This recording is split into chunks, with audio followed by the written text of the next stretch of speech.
నమస్కారం అండి. మనం ఇప్పుడు గోగినేని మణి గారు రచించిన 'కలవారి కోడలు' 9వ భాగాన్ని విందామా? ఆ పని నేనే చేద్దామనిపించి చిన్న బ్రషు, పాతబట్ట శాంతమ్మని అడిగి తీసుకున్నాను. షోకేస్ ముందు చిన్న స్టూల్ వేసి ఎక్కాను. వరండాలో ఉండే స్టాండింగ్ ఉయ్యాల్లో అత్తయ్య కూర్చునుంటే కృష్ణప్రసాద్ కేన్ కుర్చీలో కాళ్ళు బాగా చాపుకుని తల పైకెత్తి చూస్తూ కూర్చునున్నాడు. ఏదో మాట్లాడుకుంటున్నారు. పక్క గుమ్మం దగ్గరే ఉండడం వలన మాటలు వినిపించాయి. అలా ఎందుకు చేసినట్లు? అంతా సెటిల్ అయ్యాక కాదనడం ఏమిటి? మామయ్య ఏమన్నాడు? దేని గురించో తెలీదు, అత్తయ్య అడుగుతున్నారు. దీనికంతటికీ కారణం నువ్వే. పెళ్లి ప్రసక్తి వచ్చిన రోజునే ఒకరి మరణం, ఒకరు మంచం పట్టడం జరిగింది. దీన్ని బట్టే ఎంత నష్టజాతకురాలో తెలుసుకుని పెళ్లికి అభ్యంతరం చెప్పాల్సింది పోయి తెచ్చి ఇంట్లో పెట్టుకున్నప్పుడు అనుభవించక తప్పుతుందా? ఇలాంటి నష్టాలే కాదు, ఇంకా ఎన్నో అనర్థాలు జరిగాక కానీ నీకు తెలిసి రాదు. మంచికైనా చెడ్డకైనా కోడలొచ్చిన వేళా విశేషం అనేది ఉంటుందని పెద్దలు చెప్పనే చెప్పారు. కోడలు నష్టజాతకురాలైతే కుటుంబం అంతే. కృష్ణప్రసాద్ మాటలు వింటుంటే నాకు ఒళ్ళంతా జలదరించింది. నన్ను నన్ను గురించేనా అలా అంటున్నాడు? కళ్ళు చీకట్లు కమ్మినట్లయింది. చేయి వణికింది. బొమ్మను అక్కడుంచి స్టూల్ దిగబోయాను కాబోలు కాలు మెలికపడి స్టూల్ తిరగబట్టంతో నేను చేతిలో బొమ్మ క్రింద పడ్డాం. భళ్ళున శబ్దంతో గాజు బొమ్మ ముక్కలైంది. చేతికి ఒక పెంకు గుచ్చుకుని రక్తం గారింది. ఆ శబ్దానికి పక్క గదిలో నుండి అత్తయ్య, కృష్ణప్రసాదు, వంటగదిలో నుండి శాంతమ్మ, కామాక్షి అత్తయ్య వచ్చేశారు. తల ఎత్తి వాళ్ళ వైపు చూడలేకపోయాను. ఒక్కసారిగా నా తల టన్ను బరువు పెరిగిపోయినట్లుగా అనిపించింది. అయ్యో అంటూ వంటగదిలోకి వెళ్ళిన శాంతమ్మ మెత్తటి బట్టతో క్షణంలోనే తిరిగొచ్చింది. రక్తం గారుతున్న చోట మణికట్టు దగ్గర చీర చెంగును చుట్టేసుకుని ఎలాగో లేచి నిలబడి పరుగులాంటి నడకతో గదిలోకి వచ్చి పడ్డాను. కళ్ళ నుండి ఆగకుండా కారిపోతున్న కన్నీళ్లతో దిండు తడిసిపోయినట్లయింది. మా పెళ్లి ప్రసక్తి వచ్చిన రోజునే శ్రీలక్ష్మి చనిపోవడం, మామయ్య గారికి అనారోగ్యం కలగటం నా నష్టజాతక ప్రభావం వల్లనే జరిగాయా? అలా మాట్లాడింది ఎవరో చదువు సంస్కారం లేని వాళ్ళు కాదు. విద్యాధికుడైన కృష్ణప్రసాద్ నోటి వెంట అలాంటి మాటలు రావటం నమ్మలేకపోతున్నాను. కానీ నిజమేగా. విష్ణువుతో సహజీవనం లభించటం భగవంతుడు నాకు అనుగ్రహించిన వరమని నేననుకుంటాను. అదే ఈ కుటుంబానికి శాపమైందని వీళ్ళందరూ అనుకుంటున్నారు కాబోలు. తోడబుట్టిన వాళ్ళు లేకుండా ఒంటరిగా పెరిగిన నేను ఉమ్మడి కుటుంబంలోకి కోడలుగా వెళ్ళి వాళ్ళందరి ఆదరాభిమానాలతో ఆ లోటును తీర్చుకోవాలని అమాయకంగా ఎన్ని కలలు కన్నాను. నా పరుగు ఎండమావుల వెంటేనని ఇప్పటికి అర్థమైంది. లోపల నుండి దుఃఖం ఎగదన్నుకొచ్చింది. నా ప్రమేయం లేకుండా, నాకు తెలియకుండా ఏదైనా తప్పు జరిగితే దానికి నేనేం చేయగలను? నా బాధ్యత ఏముంటుంది? నన్ను నేనే ఓదార్చుకునే ప్రయత్నం చేశాను. అయినా నష్టజాతకం అనే మాట పదే పదే మనసును ముల్లులా గుచ్చుతూనే ఉంది. తలుపు మీద చిన్నగా శబ్దం చేసి నీరజ లోపలికొచ్చింది. ఇన్స్టిట్యూట్కి వెళ్ళడానికి రెడీ అవుతుంటే ఈ విషయం తెలిసి హడావిడిగా వచ్చిందట. నీరజ ఏదో చెప్పబోతుంటే నేను తల తిప్పుకుని, ఎవరైనా తమ అభిప్రాయాలని, మనసులోని మాటల్ని చెప్పుకుంటారు, అందులో తప్పేం లేదు. నేను వినాలని, నన్ను బాధ పెట్టాలని తను అనలేదుగా. అనుకోకుండా నేను వినడం జరిగింది అంతే. దానికి బాధపడాల్సిన పని లేదని నాకు తెలుసు. పర్వాలేదు, సంజాయిషి అవసరం లేదు అన్నాను. గొంతును మామూలుగా తెచ్చుకోవడానికి, కన్నీళ్లు జారకుండా నిగ్రహించుకోవడానికి ప్రయత్నించాను. పక్కకు చూస్తున్న తలను తన వైపుకు తిప్పుకుని నా చేయి పట్టుకుని, ముందు నేను చెప్పేది కొంచెం విను అంది. అసలు విషయం ఏమిటంటే అంటూ జరిగిన సంగతిని వివరించింది. ముందు కృష్ణప్రసాద్ కోసం హాస్పిటల్ కట్టడానికని ఒక మంచి ఫ్లాట్ను బేరం చేశారు. అడ్వాన్స్ ఇచ్చారు కానీ అగ్రిమెంటును రాయించుకోలేదు. మామయ్య గారు అనారోగ్యం గొడవలో పడి ఆ విషయం మీద దృష్టి పెట్టక తాత్సారం చేశారు. దాంతో ఆ స్థలం అమ్ముతానన్న పెద్ద మనిషి ఇప్పుడు అమ్మనంటూ అడ్వాన్స్ ఇచ్చేస్తానని మాట మార్చేశాడు. రేటు పెంచుతామన్నా వినడం లేదు. ఈ బేరసారాలన్నీ విష్ణు వాళ్ళ మామయ్య కోదండం గారి ద్వారానే జరిగాయి. అందరూ ఇలా అనుకుంటున్నారని ఆయన కృష్ణప్రసాద్తో చెప్పిన మాటలనే అత్తయ్యతో అలా యథాతథంగా చెబుతుంటే నేను వినడం జరిగింది. కృష్ణప్రసాదే అలా మాట్లాడుతున్నాడని, నేను పొరబడి ఉంటానని అతను బాధపడుతున్నట్లుగా నీరజ చెప్పింది. నేను తల తిప్పాడు చూసేసరికి కృష్ణప్రసాద్ గుమ్మం దగ్గర నిలబడున్నాడు. కాటను, బ్యాండేజ్ క్లాత్ లాంటి సరంజామా ఉన్న చిన్న బ్యాగ్ కూడా తీసుకొచ్చాడు.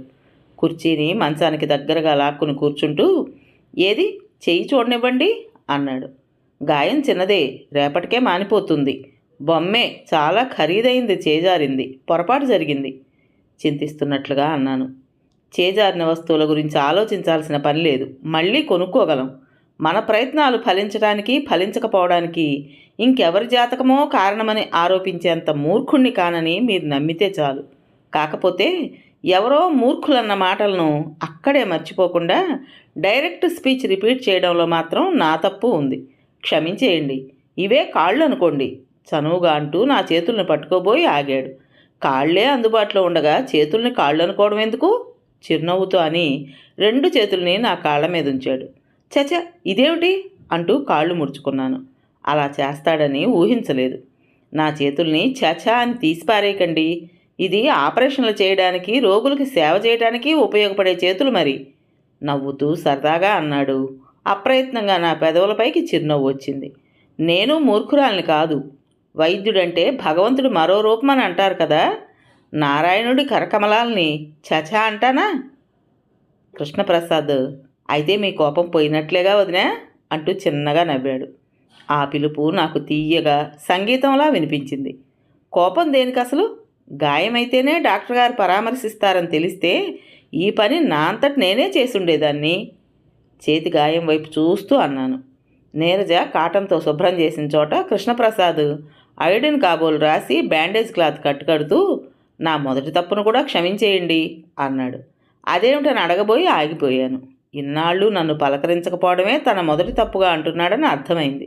నవ్వేశాను. రెస్ట్ తీసుకోమని చెప్పి ఇద్దరూ వెళ్ళిపోయారు. విష్ణుకు నేను కృష్ణప్రసాద్ మాటల గురించి చెప్పకుండా బొమ్మ పగిలి చేతికి దెబ్బ తగలటం సంగతే చెప్పాను. కృష్ణప్రసాద్ కట్టాడని చెబితే విష్ణు మొహంలో ఆశ్చర్యం, ఆనందం తళుక్కుమన్నాయి. నీరజ భోజనానికి రమ్మని పిలిస్తే మేము వెళ్ళేసరికి అందరూ డైనింగ్ టేబుల్ దగ్గర కూర్చుని ఉన్నారు. నేను ఆ ఇంటికి వచ్చాక అలా అందరం భోజనానికి కూర్చోవటం అదే మొదటిసారి. శ్రీలక్ష్మి ఉన్నప్పుడు అందరూ కూర్చుని కబుర్లు చెప్పుకుంటూ భోజనం చేయటం అలవాటని తెలుసు. నేను వచ్చాక ఆ పద్ధతి పోయింది. ఎవరికి వారుగా చేస్తున్నారు. కృష్ణప్రసాద్, నీరజ, చిన్నత్తయ్య అందరూ సరదాగా మాట్లాడుతుంటే భోజనాలు కానివ్వడం విష్ణుకే కాదు నాకు చాలా ఆశ్చర్యంగా, ఆనందంగా అనిపించింది. అందరిలా కబుర్లు చెప్పడం, నవ్వటం లేకపోయినా అత్తయ్య మొహంలో కనిపించనట్లుగా చిరునవ్వు, కాంతి కనిపించాయి. కృష్ణప్రసాద్ పెళ్ళైతే అత్తయ్యలో పూర్తిగా మార్పు వస్తుందేమో. ఇప్పటికే కొంచెం చురుగ్గా అనిపిస్తున్నారు. ఒక మేనకోడలి మరణంతో అత్తయ్య మనసులో ఏర్పడిన వెలితి ఇంకొక మేనకోడలు కోడలుగా రావడంతో తీరుతుందని అనిపించింది. ఇంట్లో వాళ్ళంతా మునపట్లా ఉంటే నాలోని అపరాధ భావం కూడా క్రమేపీ తగ్గుతుందేమో మరి. నాన్నగారి దగ్గర నుండి ఫోన్ వచ్చింది. విద్యార్థులకు చదువు చెప్పడమే కాకుండా వాళ్ళని ఉత్తమ పౌరులుగా తీర్చిదిద్దే ప్రణాళికలతో నడపబడుతున్న నాన్నగారు వాళ్ళ స్కూల్ను చూసిన ఒక పెద్ద మనిషి ఉత్తరప్రదేశ్లోని తన స్వగ్రామంలో కూడా అటువంటి స్కూల్నే నిర్మించాలని అనుకున్నారట. నాన్నగారిని అక్కడికొచ్చి కొన్నాళ్ళుండి స్కూల్ నిర్మాణం, నిర్వహణ బాధ్యతలు తీసుకోమని ఆయన అభ్యర్థిస్తే కాదనలేకపోయానని చెప్పారు. కనీసం 2 ఏళ్లైనా అక్కడ ఉండాల్సి వస్తుందని, నాన్నమ్మతో కలిసి వెళ్లే ఏర్పాట్లు మొదలుపెట్టానని చెప్పారు. వైజాగ్ రావాలనుకుంటే ఇంట్లో ఉండొచ్చని, తాళాలు రామబ్రహ్మ అంకులింట్లో ఇచ్చి అప్పుడప్పుడు శుభ్రం చేయించే ఏర్పాటు చేశానని అన్నారు. విషయం వినగానే చాలా దిగులనిపించింది. నేను ఇక్కడికి వచ్చాక నేను ఇంటికి వెళ్ళలేదు. శ్రీనిలయానికి నాన్నగారు వాళ్ళు రాలేదు. ఇంటికి వెళ్తే నాన్నగారికి అబద్ధమూ చెప్పలేను, అలాగని నిజాలు చెప్పలేను. అత్తయ్య ఇప్పటి వరకు నాతో మాట్లాడలేదని తెలిస్తే తన జీవితంలోని సమస్యలే నాకు ఎదురయ్యాయని అనవసర భయాల్లో పడతారు, బాధపడతారు నాన్నగారు. నాన్నగారు ఇక్కడికి వచ్చినా అదే సమస్య. అత్తయ్య వాళ్ళు పలకరిస్తారో లేదో తెలియదు. ఇక్కడికి రాకుండానే వెళ్ళిపోతున్నారేమో నాన్న అని అడిగానే కానీ వచ్చి వెళ్లాల్సిందే అని ఖచ్చితంగా చెప్పలేకపోయాను. నా పరిస్థితి ఏమిటో చిత్రంగా ఉందనిపించింది. అక్కడికి వెళ్ళాక కొంచెం స్థిమిత పడగానే తెలియజేస్తానని, అప్పుడు మేమిద్దరం వస్తే కొత్త ప్రదేశాలు చూసినట్లుగానూ ఉంటుందని నాన్నగారు అంటే అప్పటికి అలాగేనని సమాధానం చెప్పాను. ఎవరమ్మా నువ్వు? కొత్తగా చేరావా? పని మధ్యలో ఆపేసి పుస్తకాలు తిరగేస్తున్నావేంటి? పదునుగా వచ్చిన ఆ ప్రశ్నకి ఉలిక్కిపడి పక్కకు చూశాను. ఎవరో పంచికట్టు పెద్ద మనిషి గుమ్మం దగ్గర నిలబడున్నారు. శ్రీలక్ష్మికి, అత్తయ్యకు పుస్తకాలు చదివే అలవాటు ఉందని, లైబ్రరీ రూమ్లోని పుస్తకాల్లో నీకు కావలసినవి ఉన్నాయేమో చూసుకోమని విష్ణు ఆ మధ్య చెప్పిన మాటలు గుర్తుకొచ్చి లైబ్రరీ రూమ్కి వచ్చాను. మునుపు అత్తయ్య ఉండే గదికి పక్కనే ఉంది. పనిలో పనిగా పుస్తకాలు క్రింద పెట్టి నేను నేల మీద కూర్చుని పుస్తకాల దుమ్ము దులుపుతూనే నేను చదువుకోవాలనుకున్న వేరే పెడుతున్నాను. కొన్ని పుస్తకాలను తిరగేస్తూ లీనమైపోయి నేను ఆయన రాకను గమనించలేదు. ఎక్కడో చూసినట్లున్నానే అని ఒక్క క్షణం ఆలోచించగానే గుర్తుకొచ్చింది. నీరజ చూపించిన శ్రీలక్ష్మి ఆల్బం చూశాను. శ్రీలక్ష్మి తండ్రి విష్ణు మామయ్య కోదండం గారని ఊహించాను. ఆయన నిజంగానే పొరబడ్డారా, లేక కావాలనే అలా అడిగారా? ఏమో మరి. ఆయన వైపు చిరునవ్వుతో చూసి, మీరెవరో నాకు తెలియకపోయినా మా ఇంటి లోపలికి వచ్చారంటే దగ్గర బంధువులే అయి ఉంటారు, అవునా అండి అడిగాను. ఆయన ఆశ్చర్యంగా మొహం పెట్టి, మా ఇల్లు అంటున్నావు అంటే విష్ణు భార్యవా? పొరబడ్డానమ్మా అంటూ పెద్దగా నవ్వి అక్కడున్న స్టూలును లాక్కుని కూర్చున్నారు. బంధుమిత్రులందరినీ పిలిచి అందరి మధ్య పెళ్లిళ్ళు చేయాలనే నియమం పెద్దలు ఎందుకు పెట్టారో ఇప్పుడు బాగా అర్థమైంది. అందరి ఆశీర్వచనాలు అందుకోవడానికే కాకుండా మా అల్లుడు మా కోడలు అని పరిచయం చేసినట్లుగానూ ఉంటుంది కదా. మీరేమో ఎవరూ అవసరం లేదన్నట్లుగా మీరే పెళ్లి చేసుకుని చక్కగా వచ్చేశారు. ఇంటికి కొత్తగా వచ్చిన నాబోటివాడు ఇంటి కోడల్ని ఎవరో అనుకుని పొరబట్టంలో తప్పే ఉంది. కరెక్టే కదమ్మా. మీరు చెప్పింది నిజమేననుకోండి, కానీ పెళ్ళికి అందరూ రాలేకపోవచ్చు కూడా కదా. అలా రాలేకపోయిన మీలాంటి బంధువులు ఎవరైనా ఇంటికొస్తే కొత్త కోడలు ఎవరో ఏమిటో తెలుసుకోకుండా గుమ్మం దగ్గరే ఏదైనా పని కోసం వచ్చారా, ఏం లేదు అని తొందరపడి మాట్లాడేస్తే అది తప్పకుండా తప్పే అవుతుంది. కరెక్టే కదండి? వినయంగానే అడిగాను. నా మాటలు చురుక్కుమనిపించాయని ఆయన మొహం చూస్తుంటే తెలిసిపోతోంది. కానీ ఆ సంగతి బయటపడకుండా పెద్దగా నవ్వేశారు. నువ్వన్నది నిజమేనమ్మా, కానీ నువ్వు తెలుసుకోవాల్సిన విషయం ఒకటి ఉంది. పెద్దింటి వాళ్ళకి పనులు చేయించుకునే దర్పం, టీవీ ఉంటాయి. వాళ్లే స్వయంగా చేసుకునే అలవాటు ఉండదు. అందువల్లనే నేను పొరబడ్డాను. తప్పు పూర్తిగా నాదే కాదు. కరెక్టే కదూ? నువ్వు బాగా నొచ్చుకున్నట్లున్నావు. పొరపాటుని చెప్పా కదమ్మా. ఆయన గొంతులో అనునయం. నేను చిన్న కుటుంబం నుంచి వచ్చిన దాన్ని కాబట్టి గొప్పింటి వాళ్ళ పద్ధతులు, దర్జా నాకు తెలియవని ఎత్తిచూపడం కాబోలు. కొందరికి వగచినట్లు, వాత పెట్టినట్లు కూడా మాట్లాడగల నైపుణ్యం ఉంటుంది. ఎదుటివాళ్ళు గుర్తించలేదని అనుకుంటారేమో కానీ తెలిసిపోతుంది. ఈ ధోరణి అప్పుడు ఊరి నుంచి వచ్చిన బంధువుల్లోనూ కనిపించింది. ఈయనకు బంధువులేగా మరి. నేను చిరునవ్వుతో ఆయన దారిలోకి వెళ్ళి సమాధానం చెప్పాను. మీరన్నది నిజమే బాబాయ్ గారు, కానీ ఎంత గొప్పవాళ్ళకైనా పని చేయించుకునే దర్జాతో పాటు అవసరమైనప్పుడు స్వయంగా చేసుకోగలిగే సత్తా కూడా ఉండాలి. అసలు పని చేయటం వచ్చిన వాళ్ళకే బాగా పని చేయించుకోగలగటమూ తెలుస్తుంది. నన్ను పని మనిషిగా మీరు పొరబడినందుకు నేను నొచ్చుకున్నాననుకుని మీరు మళ్ళీ పొరబడ్డారు. పని తప్పించుకోవడంలో తప్పుంటుంది, కానీ ఏ పనైనా చేయటంలో గౌరవం తప్ప అమర్యాద ఉండదని నేను అనుకుంటాను. అందుకే ఎవరైనా నన్ను పని మనిషిగా పొరబడితే బాధపడను. పని చేసే మనిషికి విలువ ఉంది. పని బాట లేని మనిషిగానో, పనికి మాలిన మనిషిగానో అనిపించుకుంటేనే నొచ్చుకోవాలి. కరెక్టే కదండి? ఆయన మొహం నల్లబడింది. కొంచెం విసురుగా ఏదో అనబోయి తమాయించుకుని పెదవులపైకి చిరునవ్వును రప్పించారు. లౌక్యం తెలిసిన మనిషి. ఏదో మాట్లాడబోతుండగా అక్కడికి కృష్ణప్రసాద్ వచ్చి, నువ్వెప్పుడొచ్చావు మావయ్య అని పలకరించాడు. ఇదిగో ఇప్పుడే పెళ్లి ఏర్పాట్ల గురించి నీతో మాట్లాడదామని వస్తుంటే విష్ణు భార్యని నేను చూడలేదుగా, పలకరిస్తున్నాను. మనవాడు ఎందుకు పడిపోయాడో నాకు అర్థమైందిరా. అమ్మాయికి మాటల చమత్కారం చాలా ఉంది. ఒక ప్రశ్నకు 2 జవాబులు. ఏదో జోక్ చెప్పినట్లుగా నవ్వారు. కృష్ణప్రసాద్ కనుబొమ్మలు ఎగరవేస్తూ నవ్వు మొహంతో, మా వదిన మజాకానా, జాగ్రత్తగా మాట్లాడు మరి అని ఎందుకో గాని నిట్టూర్చాడు. పెళ్లి పనుల్లో నా ప్రమేయం ఏమీ లేదు. అంతా అమ్మ ఇష్ట ప్రకారమే జరుగుతోంది. అదే జరగాలి. అమ్మతో మాట్లాడితే సరిపోతుంది. నాకు పని ఉంది, బయటికి వెళ్తున్నాను అంటూ చకచకా వెళ్ళిపోయాడు. కోదండం గారు బరువుగా నిట్టూర్చారు.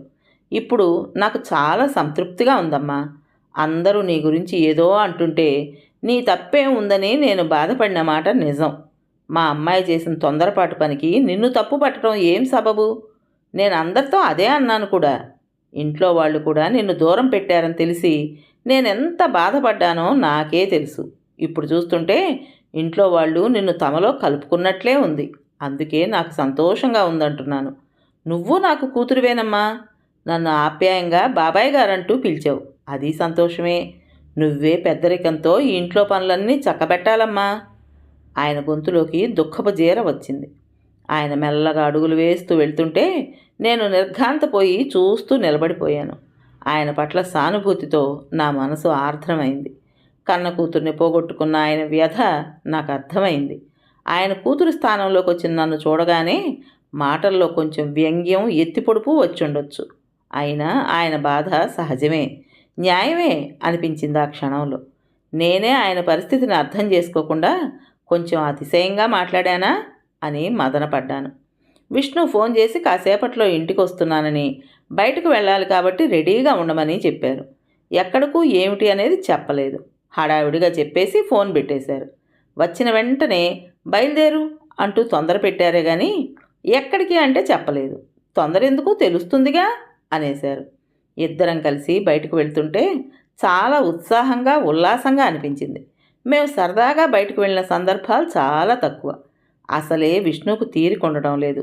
అందుకనే తన పరిస్థితిని అర్థం చేసుకుని ఎక్కడికైనా వెళ్ళాలనే ప్రోగ్రాములు నేనూ పెట్టలేదు. కారు స్టేషన్ ముందు ఆగింది. మీ ఫ్రెండ్స్ ఎవరినైనా రిసీవ్ చేసుకోవాలా, లేక వీడ్కోలు చెప్పడానికా? నా ప్రశ్నకు సమాధానం ఇవ్వకుండానే విష్ణు వడివడిగా వెళ్తాంటే నేను తనను అనుసరించాను. ఇద్దరం ప్లాట్ఫామ్ మీద నిలబడ్డాం. ఏదో ట్రైన్ అనౌన్స్మెంట్ వినిపించింది. విష్ణు ఎవరొచ్చేది ఏమిటి చెప్పకుండా సస్పెన్స్లో పెట్టాలనుకుంటున్నారు. తన ఫ్రెండ్స్ ఎవరో నాకు తెలియని వాళ్ళు వస్తుంటే నాకేమి థ్రిల్గా ఉంటుంది అని మనసులోనే అనుకున్నాను. విష్ణు 2-3 సార్లు తన రిస్ట్ వాచ్లో టైం చూసుకుంటుంటే ఎవరో బాగా ముఖ్యమైన వాళ్లే అయి ఉంటారనిపించింది. 5 నిమిషాల్లోనే ట్రైన్ వచ్చి ఆగింది. యథాలాపంగా అటూ ఇటూ చూస్తూ నిలబడిన నేను సరిగ్గా ఎదురుగా ఉన్న కంపార్ట్మెంట్లో నుండి దిగుతున్న వాళ్ళని చూసి షాక్ అయిపోయాను. నాన్నమ్మ, నాన్నగారు. ఆనందంతో కెవ్వున అరిచినంత పనిచేసి దగ్గరకు వెళ్ళి వాళ్ళిద్దరినీ చేతులతో చుట్టేశాను. నాన్నగారు, నాన్నమ్మ ఉత్తరప్రదేశ్కి వెళ్తామని చెప్పి 1 వారం రోజులైనా కాలేదు. అప్పుడే బయలుదేరి వెళ్ళిపోతున్నారట. మమ్మల్ని ఇక్కడ కలుసుకోవడం కోసమే ఆ ట్రైన్లో వచ్చామని చెప్పారు. ఇంకొక గంటలోనే వాళ్ళు మళ్ళీ ఎక్కాల్సిన రైలు ఉంది. ఇలా బయలుదేరి వస్తున్న విషయం నాన్నగారు విష్ణుకు 2 రోజుల క్రితమే చెప్పారట. నాకు మళ్ళీ ఫోన్ చేసి చెప్పొద్దని విష్ణు అనడంతో నాన్నగారు ఇక నాకు చేయలేదు.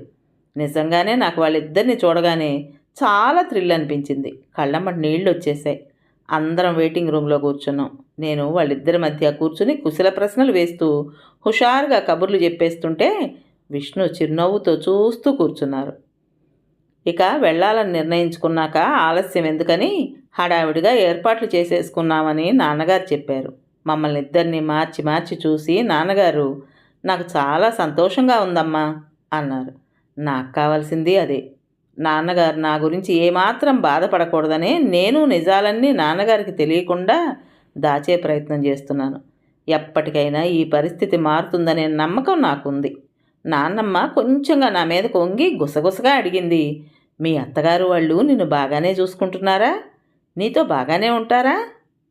ఓ, బ్రహ్మాండంగా చూసుకుంటున్నారు. నీలా ఇది తిను అది చేయకు అంటూ సతాయించే వాళ్ళెవ్వరూ లేరక్కడ. అంతా నా ఇష్టమే తెలుసా? సరదాగా వెక్కిరిస్తున్నట్లుగా అన్నాను. నాన్నమ్మ ఆనందంగా నవ్వేసింది. నాన్నమ్మ విష్ణువును పరికించి చూస్తుంటే, ఏమిటి మనవరాలను వదిలేసి చందమామను అంతలా చూస్తున్నావు? ఆట పట్టిస్తున్నట్లుగా అడిగాను. విష్ణు మొదటిసారి మా ఇంటికి వచ్చినప్పుడు అబ్బాయి చందమామలా ఉన్నాడు అని అనడం అప్పుడు గుర్తుకొచ్చింది. విడిచి వెళ్ళిన చాలాసేపటి తర్వాత తిరిగి వచ్చిన తల్లి చుట్టూ హుషారుగా చిందులేసే లేగదూడలా మారిపోయింది నా మనసు. ఆ క్షణాలలో హుషారైన బాల్యం నన్ను ఆవహించినట్లుగా అనుభూతి కలిగింది. వాళ్ళిద్దరినీ ట్రైన్ ఎక్కించాక తిరిగి వస్తున్నప్పుడు కారులో కూర్చోగానే విష్ణు అరచేతిని ఇష్టంగా పెదవులు కానించుకున్నాను, థ్యాంక్స్ చెబుతున్నట్లుగా. విష్ణు చిరునవ్వుతో నా తల మీద తట్టారు. అలవాటు ప్రకారం వెల్కమ్ అనో నెవర్ మైండ్ అనో విష్ణు చెప్పే పద్ధతి అది. పెళ్లి పనులు కొంచెం జోరు అందుకున్నాయి. అత్తయ్య, చిన్నత్తయ్య, నీరజ, ఇంకెవరో బంధువులు కలిసి విడివిడిగాను షాపింగ్ చేస్తున్నారు. నగల షాప్కి వెళ్ళేటప్పుడు 1-2 సార్లు నీరజ నన్ను వస్తావా అని అడిగింది. అది నాకేమీ తెలియని సబ్జెక్టు. ఆ పైన ఆసక్తి లేదు. అందుకే రానని చెప్పేశాను. ఆ తర్వాత తను కూడా మళ్ళీ అడగలేదు. కథ పేరు కలవారి కోడలు. రచించిన వారు గోగినేని మణి గారు. ఇంతటితో ఈ కథలోని 9వ భాగం పూర్తయింది. విన్నారు కదండి. మరి ఈ కథ మీకు నచ్చిందా? నచ్చినట్టయితే లైక్ చేసి మరో నలుగురికి షేర్ చేయండి. అలాగే కొత్త వాళ్ళు కనుక మన ఛానల్ని చూస్తున్నట్లయితే తప్పకుండా సబ్స్క్రైబ్ చేసుకోండి. మరి ఇంత మంచి కథను మనకు అందించిన రచయిత్రి గారికి మనందరి తరపున మనస్ఫూర్తిగా ధన్యవాదాలు తెలియజేసుకుంటూ ఉంటానండి.